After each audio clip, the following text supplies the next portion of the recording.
I am here to talk about the Horus Heresy tonight, and I specifically want to provide a quick guideline about these books and how to get into them more deeply, because I know that the Horus Heresy itself is a very appealing part of 40k, especially when you first try to get into the books, because when you go to Black Library's website, or you go to your local game store and start browsing all the 40k books, you quickly realize that there is a lot of them, and there is not really any sort of guidelines on how to start and how to go about it, except for the Horus Heresy books, which are numbered, so they are immediately very appealing, because you think that you can just go from one to however many and get a complete story.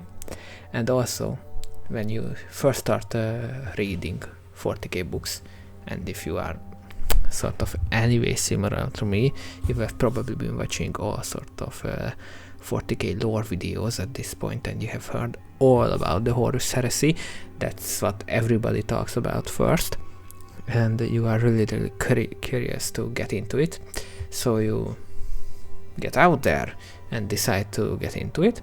However, you are quickly faced with the fact that even though this is perhaps the most important lore event in 40k, and the images of it hit you from left and right, there is a bit of a problem before you, namely that there are a metric shit ton of 40k books, 67 if I'm correct at this point, and they are also supported by the Siege of Terra and the Primarchs series, so there is a lot to get into. You have probably even come across this lovely chart, which is just number one, the most confusing thing on earth, and number two, a great way to turn off everyone from reading this series. So here I am to help you get into it easier, with the help of what I call the critical path, which is sort of the quote-unquote main story of the Horus Heresy. I've boiled the 67 down to just 10 books. I think that's a pretty manageable number, and I can promise you that if you read these 10 books, you will have gotten the gist of the most important events that are taking place in the Heresy. So let's look into what these 10 books are. Number one, of course, we have to discuss that this is a far-reaching event. It takes place in basically the entire setting of 40k, and it's very dense and very densely written about.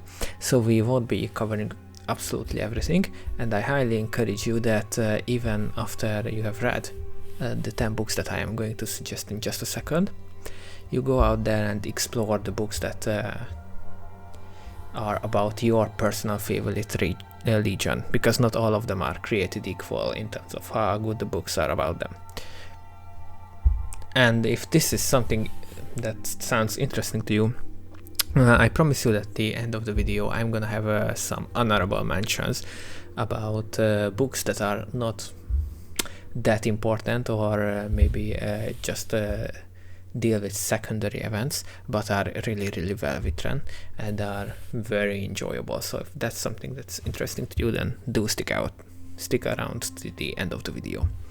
So number one, you probably know this, you have to start, or I recommend that you start with the original, like, Horus trilogy. This trilogy is about Horus's personal legion, the Lunar Wolves, or the Sons of Horus, or eventually the Black Legion. And basically these three books tell the tale of how Horus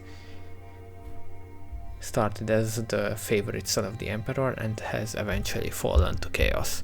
This is his story, his sort of falling to the dark side arc, and this is what all the following books are written on, are built upon.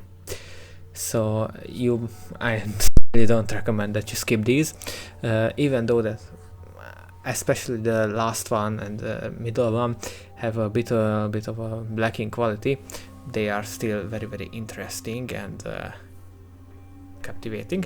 So I would recommend that you read these. The standout is of course that's Horus Rising, maybe the best one in the entire series. Then I would still recommend that you go along with Games Workshop's path and read the fourth book as well, which is The Flight of the Eisenstein. This is basically another point of view on one of the most important battles of the heresy, as well as a tie-in book on how the Imperium gets wind of the heresy and how they react, and how it falls from a betrayal into a full-blown war. And it also introduces Nathaniel Guerrero, who is a fan favorite character, and follows the remembrancers from the first three books, who are pretty interesting and pretty important, so I wouldn't recommend skipping this either. Then there is Fulgrim. This is a more controversial pick because many people find it slow and boring, especially its first half compared to the previous four books, but the second half of it really picks up, and it features probably the second most important or third most important, depending on how you look at it, battle in the entire setting of the Horus Heresy. So this is again a must read, and it's a pretty interesting look into Fulgrim and the Chaos God Slanesh, so this is a good one. Then I would recommend that you skip a whole bunch of books, but this is a good time to explore some of them if you come across a legion that you like. So for example, if you're a Dark Angels fan, there are Dark Angels books here between Fulgrim and these ones, but for the sake of keeping the list short, I recommend that you skip ahead to here. These are two books. Doesn't really matter in which order you read them. I would suggest starting with 1,000 Suns, but either is fine. And this is about the burning of Prospero and how the Rass's wolves essentially destroy the 1,000 Suns, and how Magnus falls to the dark side, how he falls to chaos. Some of the best books in the series, again, especially the parts that deal with with Magnus on his book, and then the Remembrancer in Prospero burns. In my opinion, these books establish the 1,000 Suns and the Wolves as probably the two best legions, or the two most interesting legions in the heresy. Then I would recommend that you follow that with the First Heretic and the Mark of Kath.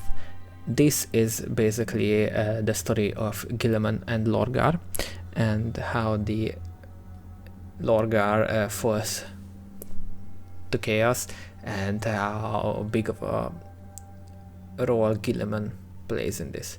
This is really important, especially in the more major big picture implications for the 40k setting, because it establishes this rivalry and closely examines chaos. Also, by the way, the First Heretic also introduces us to Cadia, so that's interesting. And then the Mark of Kath is more from Guilliman's point of view, which is especially relevant today because, as you might know, the current ongoing 40k era storyline is heavily centered around Guilliman, and what happens in these two books is a really important cornerstone to his character. So these are, in my opinion, again, unskippable. Then this is a more obscure pick, The Master of Mankind, which really gives you perhaps more detailed look into the Emperor's scheming than perhaps any other 40k or 40k adjacent book. And it's also really well written. So if you ask most 40k fans who their favorite authors are, most will say the Nebnet, but I think Aaron Dembski Bowden is a close second, and it's mostly because of the First Heretic and this book, and of course the Conrad Curse omnibus, but these two play a big role in that as well. By the way, if you are interested, my favorite 40k author is Chris Wright. So, just to recap, I would advise you very strongly to read these 10 books. The Horus trilogy in the beginning, that tells the story of the warlord falling to chaos. The Flight of the Eisenstein, which turns the personal story of Horus's falling into the war. Fulgrim, which features one of the most important events after Horus's fall, as well as a deep character examination. The Thousand Suns and Prospero Burns, which is all about the sacking of Prospero, obviously, and Zinj. And then, of course, the Word Bearers story arc with the First Heretic and the Mark of Kaal. And finally, the Master of Mankind. This is basically all the super important events in the Heresy. And this will give you, in my opinion, a very good foundation about this important lore event in 40k. However, I have promised you some honorable mentions, some other books that are worth reading in this narrative, so let's talk about that for a minute. I have broken it down to 3 categories. First off, the easiest to understand are what I named Great Standalone. These are somewhat standalone books that don't feed into larger narratives, such as, for example, the sacking of Prospero was just a second ago, but they still deal with pretty consequential events and are actually well written. So let's examine this closely. Legion is about the Alpha Legion. It's their introduction. It's a spy drama written by Dan Abnett, and it's really captivating. The second is also really fun. Many people love this as well. I was a bit so on it, but it definitely deals with one of the more important events, which is the Civil War on Mars, which, if you know anything about 40k, Mars is really important because that's where the Mechanicus is, that's where they build all of their weaponry, so this is quite a fundamental event, and it's worth reading about. It gives you even a little bit of Emperor lore, which is cool. And then the Praetorian of Dawn and the Vengeful Spirit are, even though they are here as standalones, they are somewhat related, so these are recap books, I would say. The Praetorian of Dawn sets us up for the Siege of Terra and what the Loyalists are doing before the Siege of Terra, while Vengeful Spirit also sets us up for that, but from the Traitor Legion's perspective. So these are sort of setting the table, examining what has happened so far, and then full swing going into the Siege of Terra. The White Scars category is, of course, all about the White Scars. Many legions get full story arcs dedicated to them, including, but not limited to, the Dark Angels or the Salamanders, but those are not very well regarded. These are super good. Like I've mentioned before, Chris Wright is definitely my favorite 40k author. I think he does sort of like a Game of Thrones-esque political maneuvering the best, and he handles the character of the Khan fantastically. Especially his moments with Mortarion are super good standouts in this, so I recommend them, but they are not essential. And then Imperium Secundus. If you are familiar from lore videos with the Heresy, you know that the Ultramarines have never made it to Terra, and this partially deals with that, and the Second Empire that Guilliman establishes with Sanguinius on the throne. when he thinks that our empire has fallen. It hasn't, but that's not the point. I don't find these books to be particularly good.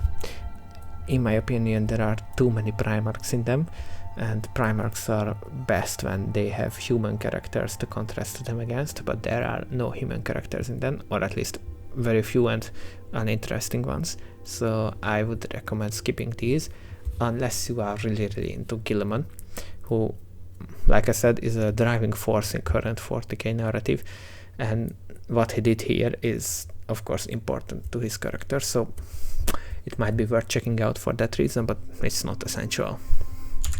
And then just to round this up, the Horus Heresy of course leads into 2 other different series as well, which are the Siege of Terra and the Primarch books. The Siege of Terra, in my opinion, read all of them. This is what all the other books have been leading up towards. These have the most important lore revelations about the Emperor and what really happened that day. So these are must-reads. And then the Primarch series, each Primarch has a dedicated book to his backstory or something interesting that he did during his life. These are all optional, and as always I recommend picking up the one that you favor. So if you are a big, I don't know, like Death Guard fan, then definitely go ahead and read the Mortarion one. If you like the Thousand Sons, then read Magnus's book. In my opinion, the 2 standouts here are Alpharius's book, which sort of reimagines the Alpha Legion lore. That with Legion is a really excellent narrative, so definitely be on the lookout for that. And the other standout from the Primarch series is actually Constantine Waldorf's book, which takes place way before the heresy, right after the Unification War actually. So it's definitely a different point of view, but again very interesting. Again, a Chris Raid book, so it's definitely excellent. Yeah, so all in all, that is all I really had to say about this series. I hope that it was in any way useful to you, and I hope that you will check out some of these books at least, because reading 40k books is a cool shared experience that we, the fans of this hobby, get to have and get to theorize about them. So it's kind of a rite of passage into the hobby, and I hope that this video made it easier for you to take the leap. So if you liked it, definitely go ahead and leave a like, subscribe to my channel, and be on the lookout for any other potential video that I might happen to upload in the future. Thank you.